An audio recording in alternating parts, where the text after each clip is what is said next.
Hello friends, today we are going to discuss a very important topic, that is NMR spectroscopy. So first of all, what is the full form of NMR? Full form of NMR, nuclear magnetic resonance. देखो हम इससे ही इसका मतलब समझते हैं। Nuclear मतलब कुछ nucleus की बात हो रही होगी, मैग्नेटिक मतलब न्यूक्लियस कुछ मैग्नेटिक फील्ड जनरेट कर रहा होगा, रेजोनेंस मतलब दो फ्रीक्वेंसीज मैच हो रही होंगी।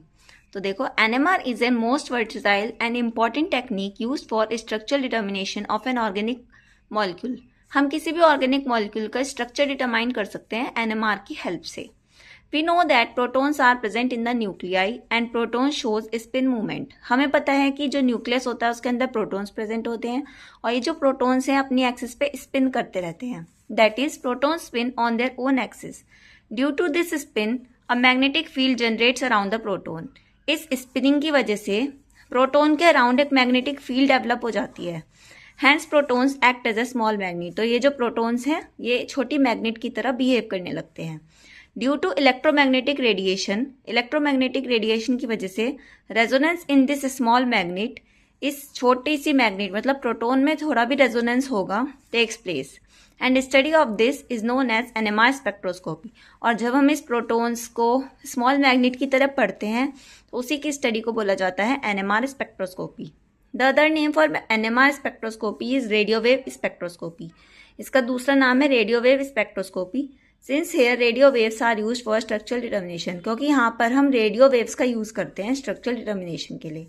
Spin quantum number should be more than 0, then only molecule is NMR active. NMR active मतलब कि मॉलिक्यूल NMR कब हमें शो करेगा, जब उसका स्पिन क्वांटम नंबर 0 से ज़्यादा होगा। देखो ये प्रोटॉन है, इसके अराउंड इलेक्ट्रॉन है, इलेक्ट्रॉन अपनी मैग्नेटिक फील्ड जनरेट कर रहे हैं और प्रोटॉन अपनी। NMR is possible for hydrogen. NMR hydrogen के लिए पॉसिबल है, जैसे 1H1। It is also called PNMR। Hydrogen वाले को बोलते हैं PNMR मतलब प्रोटॉन न्यूक्लियर मैग्नेटिक रेजोनेंस।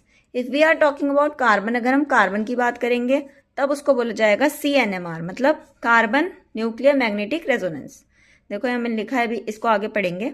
दोनों इवन होंगे, NMR होगा, स्पिन 0 होगा और NMR इनएक्टिव होगा। यहाँ पे आपको ये समझ आ जाएगा।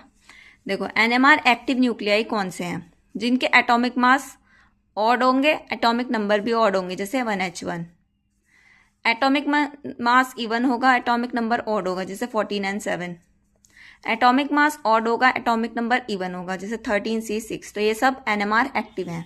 ऐसे NMR इनएक्टिव देखते हैं, जिनका एटॉमिक नंबर भी इवन हो और एटॉमिक मास भी इवन हो, 16O8, 12C6। तो ये NMR इनएक्टिव है। Elements with either odd mass और odd atomic number have the property of nuclear spin. जब ऑड कुछ भी होगा ना उनके पास, तभी उनके पास न्यूक्लियर स्पिन की प्रॉपर्टी होगी, तभी उनको NMR एक्टिव कहा जाएगा। जैसे पहला, spin quantum number is not equal to 0 तो एक्टिव हो जाएगा, अगर स्पिन क्वांटम नंबर 0 आ गया तो इनएक्टिव हो जाएगा। अब हम डिस्कस करते हैं principle of NMR। The theory behind NMR comes from the spin of a nucleus and it generates a magnetic field. वही न्यूक्लियस की स्पिन की वजह से मैग्नेटिक फील्ड जनरेट होती है। Without an external applied magnetic field the nuclear spins are random in direction. अभी हमने कोई एक्सटर्नल अप्लाइड फील्ड नहीं डाली है, तो जो न्यूक्लियर स्पिन है अलग अलग डायरेक्शन में है। जैसे देखो ये प्रोटॉन है, कोई ऐसे जा रहा है, कोई ऐसे जा रहा है, कोई ऐसे जा रहा है, इनकी कोई डायरेक्शन नहीं है, रैंडम है बिल्कुल। When an external magnetic field B0 or H0 is applied, the nuclei align themselves either with or against the field of external magnet। जब हम ये एक्सटर्नल मैग्नेटिक फील्ड डाल रहे हैं तो ये जो न्यूक्लियस है ये एक डायरेक्शन में चले जाते हैं, या तो मैग्नेटिक फील्ड के डायरेक्शन में या उसके अपोजिट डायरेक्शन में। Next,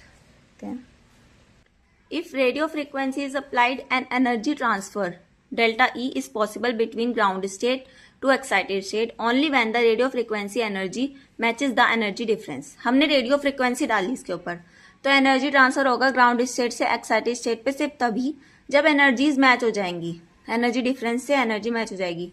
delta is equal to H nu. This is called resonance, को बोलते हैं रेजोनेंस। जैसे देखो ये एनर्जी है, ये प्रोटॉन की स्पिन हो गई -12 और +12, तो इनके बीच का ये जो होगा ना, ये एनर्जी डिफरेंस होगा। तो जो हमने यहाँ पे एनर्जी डाली है रेडियो वेव, वो इस एनर्जी से मैच होनी चाहिए। When the spin returns to ground state level, जब ये स्पिन अपने ग्राउंड स्टेट पे वापस आता है, the absorb radio frequency energy is emitted. Radio frequency emit करता है ये बाहर at the same frequency level. The emitted radio frequency signal gives the NMR spectrum of the concern status. ये जो रेडियो वेव बाहर निकलती है यही एनएमआर स्पेक्ट्रम हमको प्रोवाइड करती है। NMR spectrum is a plot of intensity of NMR signal versus magnetic field. NMR spectrum जो है ये ग्राफ है किसके बीच में, intensity of NMR signal versus magnetic field. देखो आई और फ्रीक्वेंसी के बीच में ग्राफ है, ऐसे पीक्स के फॉर्म में हमें एनएमआर का ग्राफ देखने को मिलता है। So this topic is completed. Thank you friends, keep watching for more, like share and subscribe my channel.